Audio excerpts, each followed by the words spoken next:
बंधुगण स्वागत जनाऊँ आपण प्रिय YouTube channel the sky Odia को। बंधुगण वर्तमान समय रे जो माने भी बीएड किंबा बीएचडी किंबा एमएड पई एडमिशन पई अपेक्षा करिसंती तांको पई एक बड़ अपडेट आसी। बंधुगण एडमिशन को लेकिन रही तो आसतु आम जानी रहा कौन रही साम्स ओडिशा पोर्टाल पक्षर आपण मानक पई बड़ अपडेट तो मु ऑलरेडी साम्स ओडिशा पोर्टाल रो ऑफिशियल वेबसाइट को आसी सारी जोटे आप देखिए प्रीवियसली कौन रही देन कौन वर्तमान अपडेट आसी जनवाक जाऊँगी। बंधुगण आपण मानकर government of Odisha higher education department पक्षर 2 ईयर बीएड बीएचडी एवं एमएड पई एकेडमिक सेशन रो जो माने कोर्स पई नोटिफिकेशन टी आसी जो थे आपण मानकर फॉर्म आवेदन आपण मैंने करते 29 मई 2024 रे लास्ट डेट थिला 10 जून 2024 एवं एडिट पई देथिला 11 जून 2024 तो एहीपरि थिला जो थे आपण मानक पई रहिथिला आपण मानकर कंडक्ट एंट्रांस बीएचडी और बीएड रो रहिथिला 24 जुलाई एवं एमएड रहिथिला 25 जुलाई तो यह थिला वर्तमान रो पुराना अपडेट टी तो वर्तमान अपडेट कौन आसी साम्स ओडिशा पक्षरु आसंता आमे जानिबा। तो आज government of Odisha higher education department पक्षर रिवाइज टाइमलाइन आसी revise timeline for 2 year BEd बीएचडी एवं एमईडी एंट्रांस टेस्ट फॉर 2024 तो कौन रही डिटेल्स देखा तो एथिरे आपण मानकर जो अवेलेबिलिटी ऑफ हॉल टिकेट्स बा आपण माने एडमिट कार्ड डाउनलोड करि परिबे एचएटी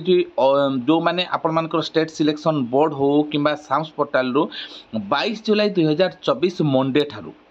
बंधुगण तो एथिरे आपण मानकर एंट्रांस टेस्ट एमईड रो बा एमएड रो एंट्रांस टेस्ट रहिबो 27 जुलाई 2024 वर्तमान समय ता चेंज हो साइलानी जहाँ पुराना थिला वर्तमान समय रे अपडेट रही एमएड रो एंट्रांस टेस्ट रहिबो 27 जुलाई 2024 सैटरडे सेहीपरि आम जदि देखा बीएड एवं बीएचडी रो एंट्रांस टेस्ट रहिबो 28 जुलाई 2024 संडे एवं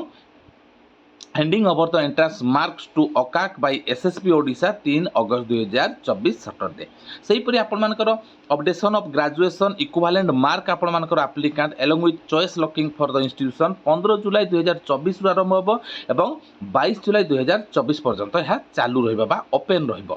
देन आपण मानकर publication of entrance test code publication of provisional allotment of seat and for different rounds ताहा आपण मानकर ओडिशा गवर्नमेंट पक्षर पुणी थे अपडेट कराहब। तो आपण मानकर जदि किसी एडमिशन को लेकिन है डाउट रोची ताले आपण मानकर हेल्पलाइन नंबर मध्य दिया जाय आपण माने देखि परिबे टोल फ्री नंबर रोची 180034567770 ए नंबर को कॉल करिके आपण मानकर किछि जदि डाउट रोची ताहा मध्य आपण माने जानि परिबे। वर्तमान समय रे गवर्नमेंट ऑफ ओडिशा पक्षर आपण मानकु जणैली 2 ईयर बीएड बीएचडी एवं एमएड एंट्रांस रो जो डेट चेंज हेची तारो उपरे कौन डेट चेंज आसिला एडमिट कार्ड केबे आपण माने डाउनलोड करि परिबे